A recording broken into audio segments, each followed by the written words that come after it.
Hey Defenders, welcome back. In this video, I'm going to show you guys how we can get BloodHound's Community Edition up and running within an Active Directory lab environment from a blue team perspective. And BloodHound is a identity relationship mapping tool. It takes data from Active Directory and turns it into a graph of users, groups, computers, OUs, trust permissions, local admins, and more. Bloodhound helps us see how an attacker would move through identity and privilege within our environment before they actually do. So, even though the language around Bloodhound is often centered around attack paths, in my opinion, that's exactly why it can be useful for blue teams because it can help us prioritize and alert on what matters most from an identity risk standpoint. It can help us find unintended privilege escalation paths or toxic combinations and allows us to proactively harden and plan for remediation to help us harden our security posture. And is also a great way to understand your Active Directory environment at a deeper level.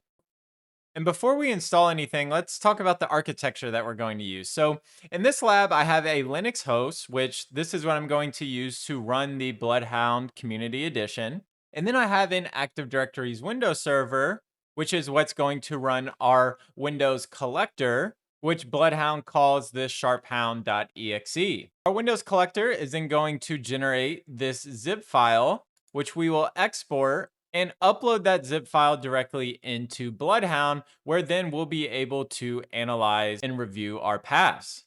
All right, so let's go ahead and move on to the install. And the install path that I'm going to follow is deploying it on a Linux VM. Now, this can be any Linux VM that you have access to. And according to their quick start, the easiest path forward on Linux is following this download BloodHound CLI, and it looks like this will be some setup stuff. This is my first time also running through this as well, so we'll go through it together. It looks like, based on what I can understand from the docs here, is that essentially it'll create this Docker compose file. So we will need to, while we don't necessarily need Docker desktop, we at least do need Docker running on this Linux VM. And we can just verify that with a Docker PS here. So we know that we have Docker running. So let's go ahead and copy this wget command. I'll also link down to this documentation that I'm following in the description below. So now with the tar file downloaded, let's just go ahead and ls that out, make sure it's there. We'll just paste in this tar command to extract it. And now we have this bloodhound.cli. And let's go ahead and just run this script here. Or let's go ahead and just run this install command here. And so it looks like they do a check for Docker. So that's good. So they make sure that it exists. And it looks like perhaps they're maybe downloading the Docker images. And it looks like during the install, it'll generate the admin password for us. It does also look like there's a reset password command if you ever lose it. But I'll see if we can catch it during the install here. All right, and it looks like our install has finished. So we can see here it generated the admin command. So I'll just go ahead and copy this into a notepad here. And let's now access this guy. So looks like they want to access it via the local host. Now I am going to access this from my remote computer. So let's actually maybe dive into a little bit what's running under the hood. So we should see Bloodhound running. That looks good. I'm curious where the Docker compose file exists, because what I want to look for is to change this from the local host to so that I can connect to it from my remote machine here. Let's see if within the docs here, does it tell you where the Docker compose will be? So they're also saying file it only binds to there to access Bloodhound, access the local host, follow the instructions. All right, so let's first find the directory. If you're just looking at, you can simply copy this in the directory. So they're saying there's a .env file. However, I'm a little, if I do a Docker compose down, obviously that's not going to work because there's no Docker compose file. So I assume this li install command did that, but not sure what directory that would be within. Let me try find command. And there's this .config. So let me cd into .config/bloodhound. All right, here we have our Docker compose .yaml. And then it looks like from here, they're saying that we can create a .env, then your .env. Let's go ahead and create a .env, and I'm going to add this variable into there, and let me do a docker compose down. This should now stop our BloodHound container. Verify that it's stopped. Good. Now I'm going to do docker compose up-d, and hopefully now we'll see it listening on all interfaces.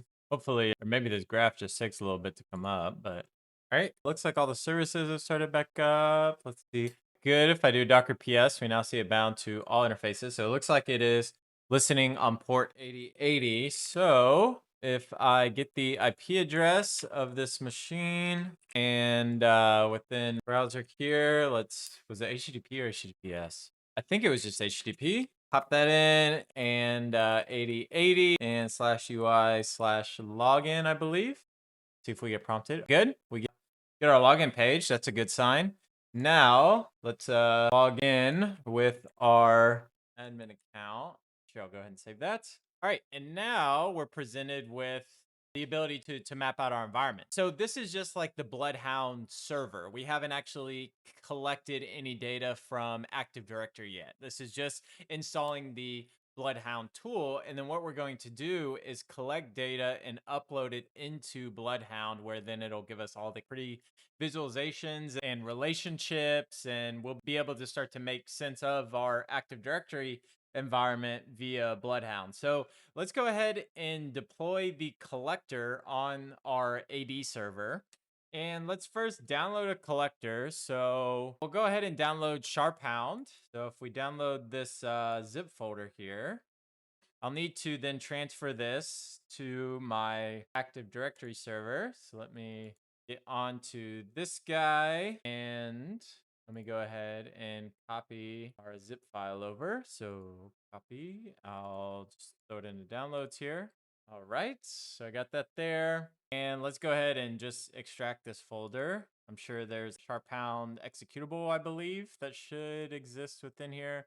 And here we see our SharpHound executable. So let me go ahead and on my Active Directory, let me cd into the SharpHound directory. I'll run a dir. We got our SharpHound.exe. So I think what we can do, I believe, is just run that. So let's see what happens. I think it should automatically collect whatever domains we're a part of, which this is our lab.sockfortress.local. One machine. This is just a lab environment, so I don't really expect much results, but we should see what's generated is let me get the OSX stuff out of here.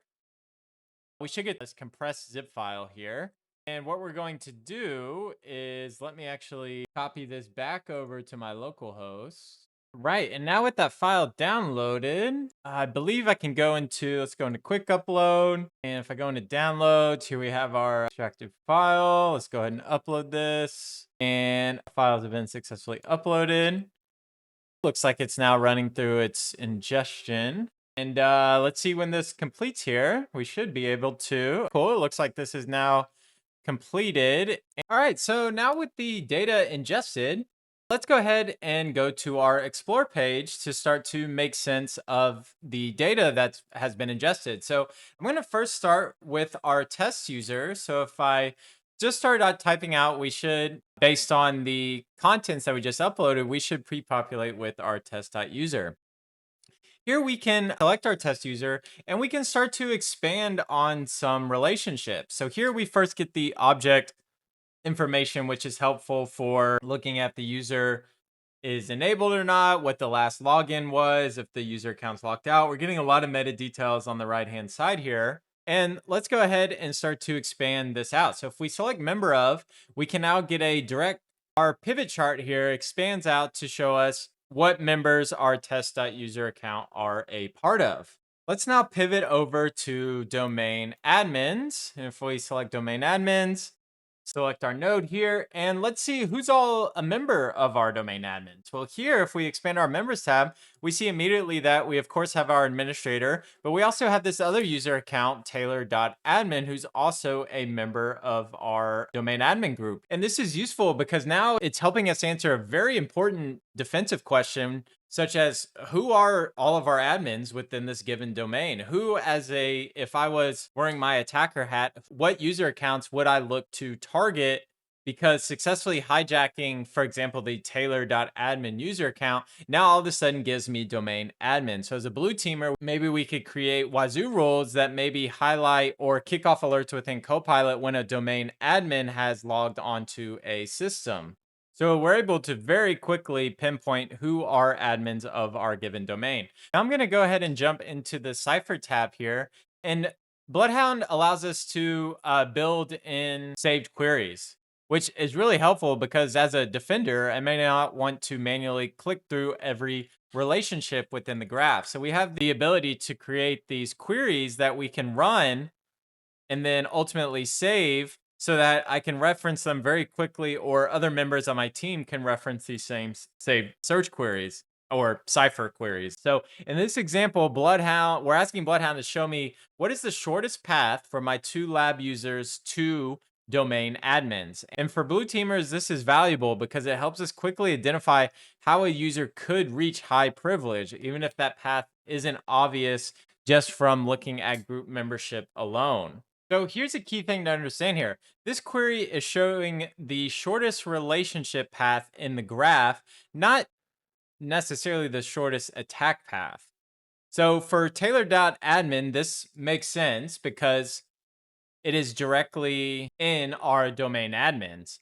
But for test user, Bloodhound is showing how that account is connected through normal Active Directory relationships like group membership, built-in groups, the domain controller, and containers. So this is showing us how identity relationships are structured, which helps us understand what's normal, what's privileged, and how objects are connected within the environment. And that's really what Bloodhound's core purpose is to reveal hidden relationships in identity systems, such as Active Directory. So here we can very clearly see that Taylor.admin is a member of the domain admins. We see our test.user is a member of the domain users, which this is just a normal default membership. We then have some more group nesting of going into the users membership. We then have our local computer. So this is actually the host name of my Active Directory server. So this means that the local group is associated with that computer. And then we see that this local computer is actually serving as our domain controller for this domain. And then we have our structural Active Directory relationship with our users container. And then our users container contains our domain admins. And this is a really good example of why Bloodhound can be helpful for blue teams as well, is that it doesn't just show dangerous paths, but it really helps us understand the underlying structure of Active Directory, which is so often targeted by attackers once they get inside the environment. You'll also notice too that there's a lot of built-in save queries as well, provided by the Bloodhound, or I think they're actually Spectre Ops team, which is also really helpful. So we have these quick pivot search queries that I can say, hey, give me all the domain admins. And sure enough, boom, we get our domain admins. Or map my domain trust, or servers where domain users can RDP. If we try to run that, domain admin logons. We can also see too that if we don't get any results, it pops up here. So if this isn't changing, it may just very well be because there's no results that match that criteria. And given this very scaled down lab environment, I don't expect much of these to hit. But you can feel free to explore all of these pre-built saved search queries or Cipher queries, whatever you want to refer to them as, directly within Bloodhound as well. So pretty cool.